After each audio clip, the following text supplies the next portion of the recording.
$20,000 just to mention a product and briefly use it in your weekly vlog, daily vlog, or for a dedicated video, right?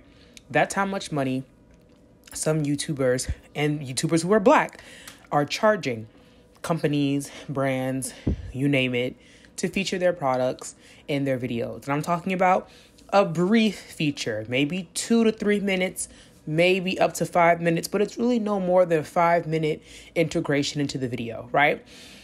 And you might be thinking to yourself, well, damn, anybody charging $20,000 must have over 100K subscribers. Wrong. Nope. Wrong. Sometimes they have just only 5 to 10,000 subscribers. So if you fit anywhere within that ballpark, you need to listen to the rest of this episode. Okay? You need to listen to the rest of the episode. Let's get into it. Now, I don't want to discourage those who have under 5,000 subscribers to think that they cannot reach these levels, right, of rates. You absolutely can. What this episode is going to focus on is really not so much, you need to have this many subscribers to be able to charge this much. This episode is going to just teach you tips and tricks, skills, things that you need to know that will help you be able to ask for more, to be able to rationalize, right, that number to whomever you're speaking to on the other end of that pitch email to a brand. Okay. One of the first things that you need to do is stop answering your emails as yourself. Stop it. Stop. Full stop. Okay? Full stop. Now, what I say next may sound like extra work to some, but I tell you this, as someone who literally works in this industry, right? As a person who, looks for who to reach out to send things to, trust me, these are the things you need to do. Stop answering emails as yourself. Your business email needs to be something like info, your name, contact, your name, book, your name, work with, your name, at whatever email server you're using. What would be even better is if you just make a quick website for yourself on Wix, wherever else. I'm sorry, I couldn't think of another one because I use Wix. But for whomever else, create a very quick website for yourself. You really don't have to have anything on the website because you don't ever have to link that website. This website just allows you to have a custom domain, which can be linked to your email. So for example, my email could be info.winter@winter.com, right? To me, again, working in this industry, it reads as more professional. It also will read to brands that perhaps there's a team behind you, right? Think about it this way. If you see an email that says info Jawan@management.com, you are going to think Jawan probably has a team working behind him. Always make brands and companies think that you have a team working behind you. I don't care if you even only have 200 subscribers. It's worked for myself in terms of getting myself PR, right? And it works for others.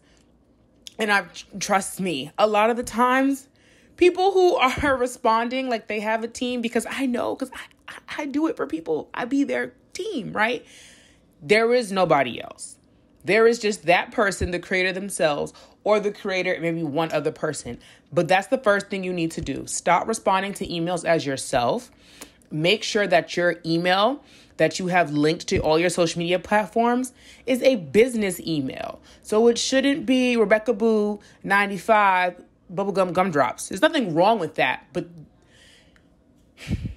if Tarte wants to reach out to you, trust me, whoever Tarte's PR, brand partnership, or coordinator person is, they're going to lean towards people whose emails are bookings at, info at, contact, things like that. They're going to lean more towards that. And it makes you more money. And I know it feels like, respectability politics. Yes, it is. It is. If you want to get a brand deal with Mac, come on. If you want to get a brand deal with Mac, your emails, your logistics need to match. Okay. Someone who I can use as a great example, Kayla Nicole TV. People look at her as funny and extra and out there, and she is all of that. Her contact email is nothing funny. Okay. It's her management's name at her management company's website. And even before she had management, her email was contact Kayla Nicole at whatever. Okay. So come on. Come on. Yes, play the game to get the big bucks. Now, the second thing you need to do is you need to really make sure you have a rate kit, a rate card, a rate package, however you want to talk about it.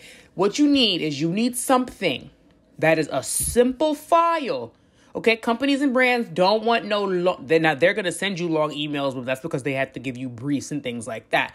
But in terms of reaching out to you, or when you're reaching out to them, make it as simple as you can for the brand to decide whether or not you are a good fit. Because first of all, you yourself as a creator don't want to go through a long back and forth with a brand. Trust me, they don't like it. You're not going to like it.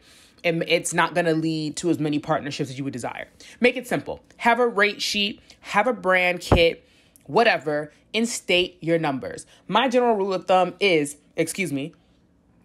however many subscribers you have, multiply that by 3. That's your rate. That's your rate. Because statistically speaking, your deliverables, whatever platform they might be, posted on, are going to be seen by at least 3 times, right? The people who are following you, simply because you're going to be tagging the brand of the company. So that's going to organically drive on track. Point blank period is you charge 3 times that. Okay. So however many followers you have 100 subscribers on YouTube, you need to be charging $300. You got 200 subscribers on YouTube, you need to be charging $600. That's just the rule. That's my general rule of thumb. I think that's how, first of all, Black creators begin to set much higher standards for ourselves, business wide. That's how we start to set higher standards for ourselves. Because one of the big things, remember, I work in this space, y'all. I see all the numbers from all your faves. Okay. What happens in this space is Black creators just undersell ourselves, period.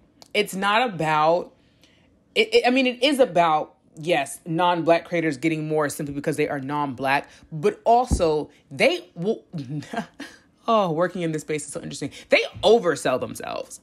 They will oversell, okay, what the ROI, the return on investment will be in their deliverables. Trust me. They oversell, and brands eat it up.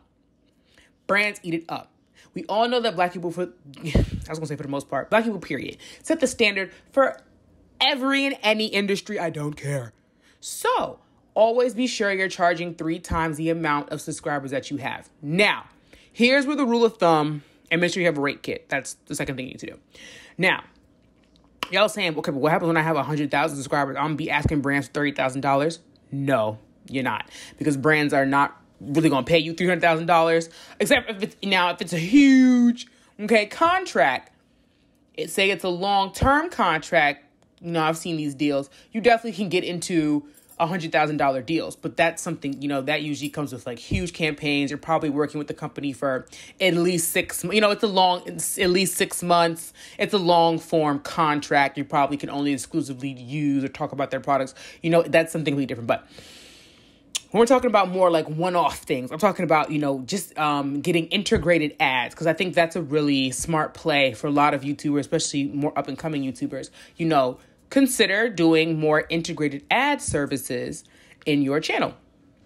So once you get up to having 100,000 subscribers, 200,000 subscribers, my general rule of thumb, again, would be charge no less than $20,000.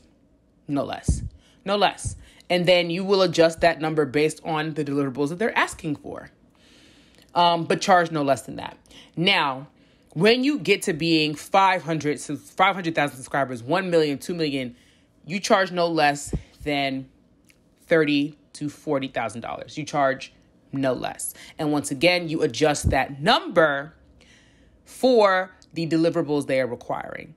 Okay.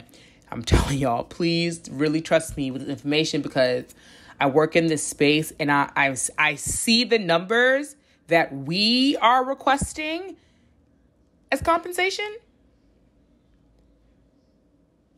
And I see the numbers they're asking for compensation. And I'm telling you, the Black creator will have more subscribers, a better analytics. The Black creator will have far more engagement and is asking for tens of thousands of dollars less, or hundreds of dollars less, or thousands of dollars less. And I'm just like, why? Why is it that when we get 50,000 subscribers, we don't think we deserve at least 10K for something? Huh? Like, it's people out here with 100,000 subscribers, 80,000 TikTok followers, and they're only charging $1,000. Now, of course, that's good for brands, but it's not good for our brand as Black people and Black creators in general. It's not good. It's not good. It's not good. We want to raise the pay rate. We want to equalize it. We want to get some equity in here. You have got to start really looking at the math. Y'all have got to. Y'all have to remember that these brands, they don't know you, right? These brands don't know you. All they're doing is looking at your Instagram, looking at your TikTok, looking at your Twitter, looking at your YouTube, right? And they're assessing you. That's it. So the third thing you need to do is actually remember that these brands don't know you. They don't know you. So that's why you get an email that reads as if you have management, because you do. You manage yourself, okay? You are your manager. Y'all say y'all want to get to these levels of having a team. All right, so act like it. You already got a team. So have that email. Because they don't know you. They don't know you. They're looking at social media. They don't know you. For all they know, you are a big time model over here in this country. They don't know you. All they see is your social media. Okay? But they don't know you. So they don't know your financials. They don't know the inner workings of your life. They don't know if you're an executive of a company over here. They don't know none of that. All right? So you create that narrative and you get to your bag. It's not even about faking it until you make it. It's about literally setting up the systems for your success. It's always about our language. Set up these systems for your success. Have that email, okay, that reads as if you have management. So I'm going to change my language again, right? I said professional. It's not about being professional, because all of that is respectability politics. We'll also play the game. But also you can change the game with your narratives. You can always make things work in your favor, because all things are always working in your favor, right? Have an email that reads as if you have management. So contact at, talk to, work with, info, okay? Your name. That always reads to companies that this person has management, that this person has someone else that will be responding to this email. Don't let brands get comfortable with you too early on. They do that a lot to Black creators, right? And the communication between Black creators and Black companies, I'm gonna talk about this in another video, is very different between Black creators and white companies. And I've worked for both, right? And I've seen how the communication is different. So yes. Third thing you need to do is remember that these brands do not know you. And you also don't know them. And this is all email business correspondence. So keep it that way. I hope these are my 3 top things. I really think everything else is just like frou-frou and fluff. But like, again, as a person who works in this space, that's really the top 3 things y'all need to be able to really ask for the numbers that you want and to make sure you're getting paid fairly. I don't care if you only have 250 subscribers on YouTube. You need to be at least asking for double. My rule of thumb is triple, but don't ever be asking for less than double. Don't say, oh, I only have 200 subscribers. This brand reached out and they want to only offer me $50. No, 500. And there is no room for negotiation, actually, because that's as low as you can go with 250 subscribers. I don't care. Always start off to be paid. Always. Always. Now, if you just really love the brand and you don't even want to enter into a contract, you just want product from the brand because that's what you prefer, then that's a different story. But most of the time, right, this is the Fed Up Black Creator podcast that is geared towards Black creators who are new to the platform or are trying to revitalize their channels, right? So often for y'all, we trying to get paid. So these are the things I think will help you all most. Let me know how it goes for you. Make a brand kit, for real, though. Now, what I am fed up about is new black creators on YouTube not having brand kit. Have a brand kit. Have a rate kit. You started a YouTube. Stop pretending like you didn't start a YouTube to earn some sort of income off of it. So start acting like you're earning an income off of it. Thank you.